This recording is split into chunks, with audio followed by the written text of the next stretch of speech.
welcome you guys. Thank you for joining us. Everybody having a good time tonight? Good food? All right.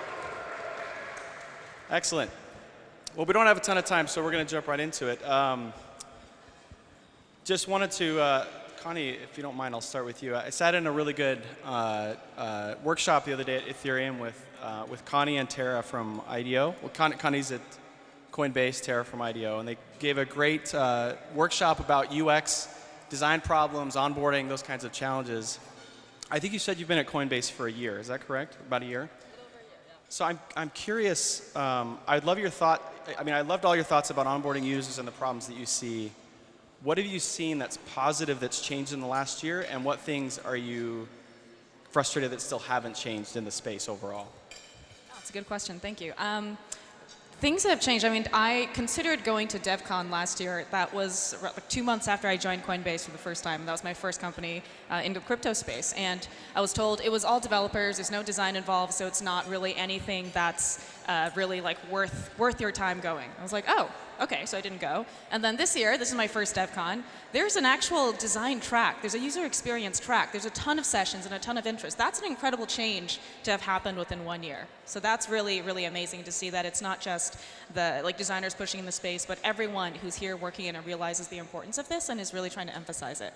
And I'd say one thing that I think is still not quite there yet is that people who work in the space now still tend to overestimate what people understand and what they actually are familiar with in the space. I think we overestimate, like, oh, they'll know what market cap means. They want their 12-word seed phrases. And I think that's simply not true for most people that we are actually trying to speak to. Thank you. That's great. Taylor, I'm sure you have had plenty of experience in that arena. For you, what are some of the biggest lessons you've learned when designing something that is so front and center to so many people that probably are using crypto for the first time? Like, what are some of the lessons you've learned that you could share with the rest of us? Oh, excellent question there. I could talk all day about this, but I think the biggest lesson is that we tend to sort of we underestimate our users and the people who use our product. And when I talk about sort of underestimating our users, I talk about it on both ends of the spectrum. I think we underestimate how quickly people can learn new things, and if you kind of give them the chance to learn, they will soak it up. And humans by nature are like a sponge. And then we also underestimate sort of what people already know or what experiences that they've sort of brought with them. And so, one of the things in the very early days that I learned really quickly was the word wallet is like a very confusing word. People have all these assumptions. They think, some people think, oh, that's Coinbase. Coinbase is a wallet, meaning this is a custody solution that I can log into with my email address and my password. And then they would come to our product and be like, oh, this is different, And so at the end of the day, everyone sort of carries these expectations with them. And as product creators and builders, we have to make sure that we sort of address all of these things, and we're careful and we're mindful, and we talk to our users and we take their feedback, and we carry that feedback with us so that every step of the way we can improve our product and therefore our users' experience, and hopefully make this whole cryptocurrency puzzle a little bit easier to solve. Yeah, great question, or great answer. I love that. I think right along that vein, we talk about lots of product sort of design challenges in the space. Everything from onboarding new users, managing private keys, passwords, the need for wider user adoption, the killer application that's going to bring crypto mainstream. Eric, what do you think, I guess of those, what do you see as the biggest challenge, if you could kind of prioritize them, or maybe one that I haven't mentioned yet, given your perspective? I think that at this point, a lot of the users that are getting into crypto don't care at all about ideological reasons for being in it. They don't care about the history of cryptography. They don't care about the libertarian struggle for justice around the world. But they are starting to get interested in digital assets as a new asset class. And so they will not be as tolerant of putting up with the problems that crypto people are comfortable with. And I think us as app builders have to respect that if we want to bring billions of people into this, we have to make things that, that people don't have to make excuses for the problems. And we need to be ready for that. I'm curious if Connie, you or Taylor have any other answers to that question. What is, of those challenges, what do you see as the biggest challenge, or maybe one that I didn't mention?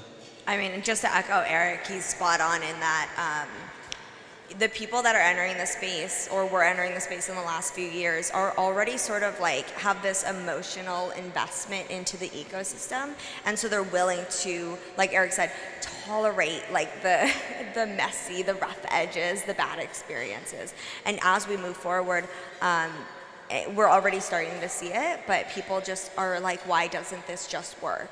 You know, and they've been sort of, their experiences with Google and Facebook and Apple is everything just works and things can be undone, and there's no such thing as permanent loss, and there's no such thing as, you know, like a really truly terrible experience. And then they come into the cryptocurrency space and it's like, yeah, if you do lose this single piece of information, or if you misclick once, it could result in actual complete and utter loss. And so I think that as we evolve over the next few years, that's going to be it's going to be smoothing those rough edges, and it's going to be building products not just for the people who are already emotionally invested and willing to tolerate those rough edges, but for the people that have high expectations of us and people that, you know, expect us to just work. Connie, any thoughts? Generally agree. I think it's actually it's a huge mental shift to go from people who are always used to being able to call someone for help, and to go to thinking that you actually can't and it's totally up to you. That's a huge shift for most people. I'm not sure most people can actually get there. So probably the solution, and there's some that can get there and understand it, but I think the solution for the majority of the mass audiences we're trying to talk to is probably somewhere in between, and there are certain things that work for different people. So this next question is for anybody that wants to take it. With the advent of Web 2 or Web 1, whatever, you know, the internet as we know it today, pre-Web 3, for me there was this moment where I realized, like, wow, this really has reached almost everybody. And it was the moment that my grandma got on Facebook and I think she posted a status or checked in at a location or something, and my mind kind of melted. I never would have expected to see her do that. Maybe there isn't a moment, but what do you think that moment is for Web 3? Like, when will you say, wow, we've arrived, or we're well on our way, or something like that? I'll give a funny anecdote to this. Definitely during the bubble over December and January, we achieved a certain level of mass market appeal already at that point. I flew to Telluride for a few days, and a shuttle driver picked me up at the airport to take me to where I was staying. And he had seen my name on the list, and he knew who I was somehow, and he started talking about crypto, and he was asking what I thought of Tron and whether he should sell Tron based on the massive gains he's had in that cryptocurrency over the last few months. And that's like the ultimate litmus test when some random driver picks you up and wants to talk about his crypto portfolio. Obviously the tides have receded somewhat, but that's okay. Like, we're already there. I think we're already past the point of no return. Any other thoughts? I think it's when you see a child using it. There's this amazing video of a little girl, I think it's in China, and she has like some kind of digital watch, and she goes up to a tiny little concession stand, swipes her watch, she's like 4 years old, she's got pigtails, she swipes her watch, she gets a bag of crackers, and she's on her way. The whole thing took 10 seconds. So I think when we get to that stage with crypto, that's when you know you've succeeded, when actually the people who understand simple concepts, children, can understand what's going on and use it. Taylor? So I have like literally the most supportive parents on the face of this earth. Like, they're here in Prague with me, helping me take care of my daughter, and they're loving it, and they would want nothing more than like to successfully like interact and use crypto. And a lot of people ask me like why I haven't sat down and like walked them through the entire process and like held their hand and bought crypto for them and do all these things. And the answer is like, I want to know when the world shifts and when my product specifically shifts from being a product for the technically minded people to the people like my mother. And I think that winning, especially for me and my product, is going to be the day where like my mom calls me up or texts me and is like, yo, I just successfully like via Coinbase bought some crypto and now I'm successfully holding it in my crypto. And like, that's what I'm waiting for. That's going to be winning. And it's definitely not the full end of the road mass adoption, because my mom is very technical, but it's going to be like, okay, we can do this and we can conquer this world, and the hardest part is behind us, and now, you know, this road that we're on, like, let's go full bore. Yeah, I love that. And this is a question that's similar but slightly different. I mean, in this space, we kind of feel like we're walking before we can run, or maybe even crawling before we can walk yet. I don't know. What problem do you hope to be solving in 5 years from now? Like right now, we're solving problems that seem so like, oh, if we could just get past this. What problems do you hope to be solving, assuming, you know, we're all still in the same space doing somewhat similar things? Tell us what you think, what you hope to be solving. I think over the next 10 years, there's going to be a very serious problem that all of us need to be paying attention to closely. And that is that most of the people in this room care deeply about matters of privacy and decentralization, and indeed, much of the reason why we care about this technology is to enhance those features among normal people. But what we're seeing with platforms like Facebook is that most people simply do not care about privacy. They care maybe in a casual conversation, but they don't change their behavior for it. And we're going to run up against that human tendency to care about ease of use far more than something important like privacy and decentralization. And so I don't know that we can change human nature, and thus it's going to be on us to build systems that are so easy and friendly that people are not sacrificing privacy and decentralization for them. And so that's going to be the great challenge, I think, that we're going to have to fight.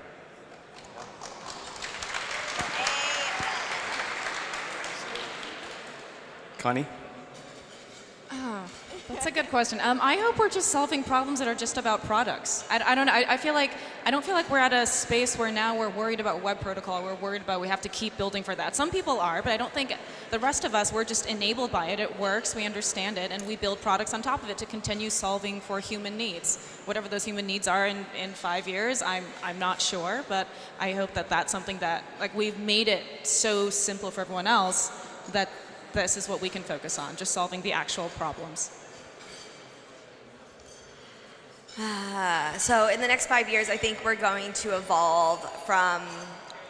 So right now we sort of have these two unique paths you can take to, like, holding your funds. You have these custody solutions, and then you have these non-custody solutions, and neither one is ideal for each of their own reasons. But in the future, I'm hoping that we can take the best of both worlds. So the ease of use that custody solutions provide, and the recoverability, and so how can we make it so that every person can successfully and easily and safely and with confidence control their own funds and control their own security and their own privacy and their own data and everything that comes with it. And you know, ideally, like, not even have to know what a private key is in order to do that. Absolutely. Well, thank you guys. You guys have been fantastic and very gracious. Let's give our panelists a hand. Thank you.